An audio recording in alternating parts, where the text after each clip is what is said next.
并没有完全体现出自己比赛的目的，正途嘛，没有说对自己很高的要求，全胜要拿冠军，或者是我输一场之内有多少场，都是在正常的这种去打，只有到最后的时候，最后一场我看樊振东还是说想比较轻松的拿下，所以目的性不是很强，包括两人的打法风格上，这个许昕我也看练的一些东西也在做尝试，但是变化不大，这次打完之后，包括整体的这种发展，看了几天，打法风格上已经偏于落后，这个是一个要敲一个警钟，后边打法风格应该怎么去设计，特别是换了这个新球之后，大家强对抗这么强，怎么能够生存？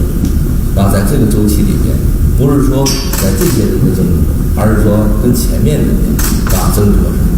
面对强者之间的时候，显得对抗性还是弱了一些。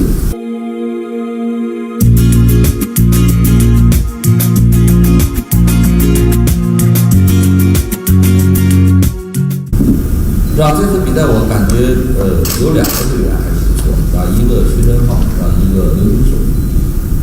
这两个队员最主要是什么？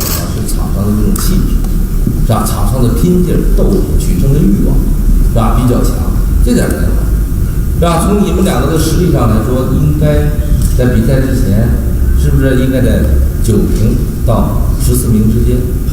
也许徐晨浩自己感觉上位置往前提一点，但打得不错，拼得不错，这两个队员这个成绩好一些，跟场上的这种拼劲儿、精神面貌有关，包括周主，也是不错。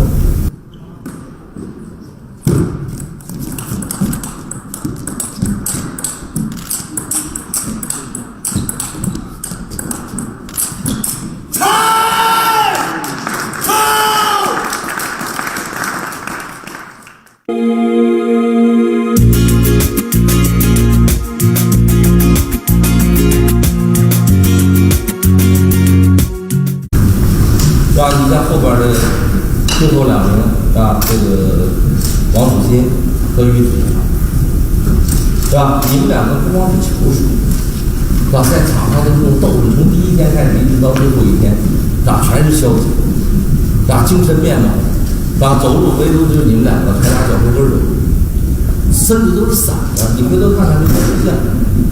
运动员在比赛的状态的时候，不管是打球还是捡球，还是在擦汗，在任何节奏的时候，其实他都保持一个战斗的这种节奏。因为球一落地就开始是这样，是往后仰，为什么说你们两个散？跟王楚钦跟年龄有关，于子洋跟身体有关，打那个球和身体的这种架构上来说不紧凑，像小孩似的，这时候看上去应该在3楼，2队。要在5楼的话，可能在女队那边看不太出来，不是这个男孩子这种强烈的这种争斗。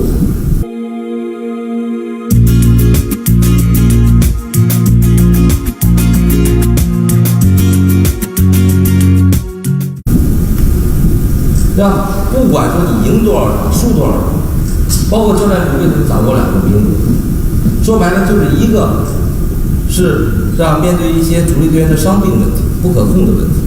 第二个就是说，我们要观察和培养运动员的问题，是吧？如果说你哪怕选不上了，你从这方面这个比赛里边，不管你的拼劲儿、斗志，还是技术，还是今后的发展方向，能够感染这个教练组的话，我们会给你名额，再给你们一次选拔和锻炼的机会。真正选上的人很少。但是这种锻炼的机会，这个机会是你们自己把握、自己争取。人都是从争取机会到把握机会，把握了这个机会，争取到下一个机会，一个机会一个机会去把握，你们才能够成功，才能够成才。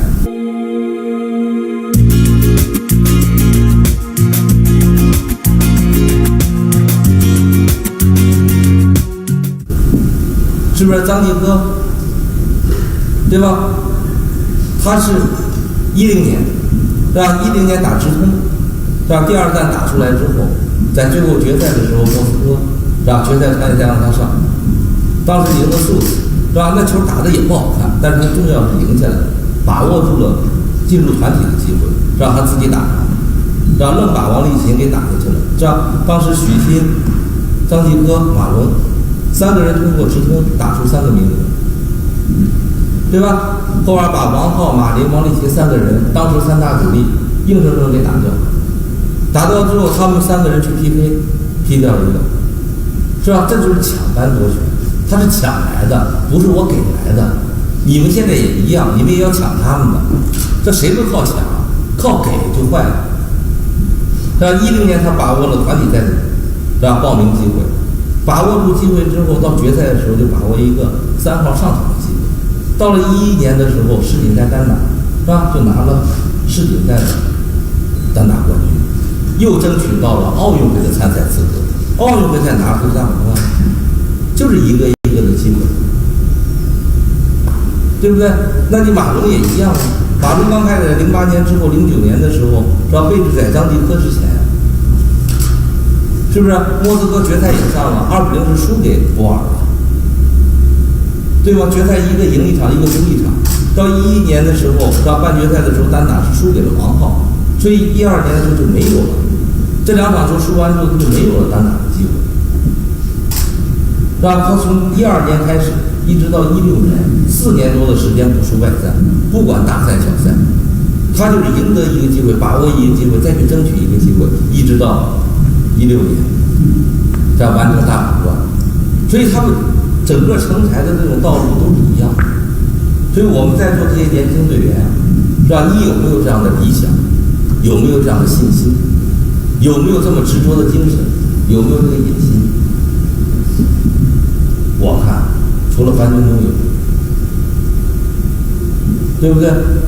别的队员我没看出谁，樊振东有，梁宁波现在有一点，是吧？王楚钦有一点，但王楚钦他现在里边还是眼高手低，自己，是吧？包括这个梁宁波，那还是差的很多。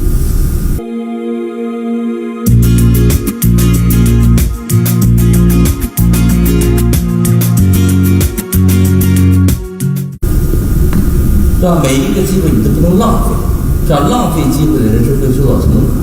你把握机会的人，你才能把握住成功，把主动权把握在自己手上。但是你梁宁波前面几天打的时候，啊，包括乒超联赛，我看半决赛、决赛的时候，我感觉就有进步，是吧？人的球的质量啊，包括打法风格上也很先进，是吧？这个眼神上比以前也多了一些东西。这个比赛前比赛的时候，我还专门把比赛就移到第一台开始关注的。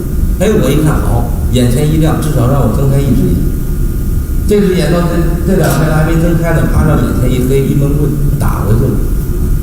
是吧？你跟刘丁硕打2局没戏，是不是？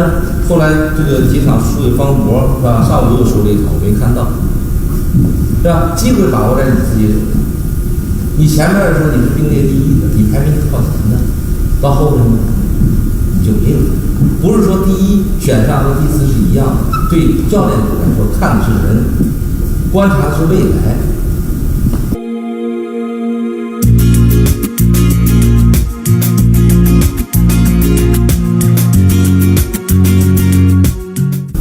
啊，包括我们的一些这个别的队员前面的时候也说了，让你上分。是不是这么多年也挺努力，是吧？大家公认球都不错，谁在你对面谁害怕？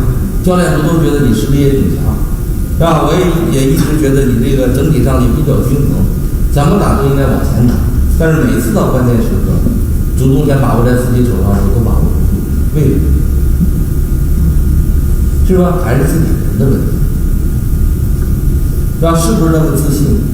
在场上的这种气质，人家是比赛，人家都在拼命，都在玩命。但你本来说话就不利索，就有点磕巴。但你知道他打球是磕磕巴巴，他下来的时候磕磕巴巴，说话说不利索。但你打球是很哑巴，没声，不知道以为下围棋呢。有声音吗？没声音，在场上赢输没声音，赢输没表情，反正就这样。但你说你不要吧，你也得要，是不是？有的时候是需要自己给自己一些鼓励和自信，从哪来？对吧？就是从市场。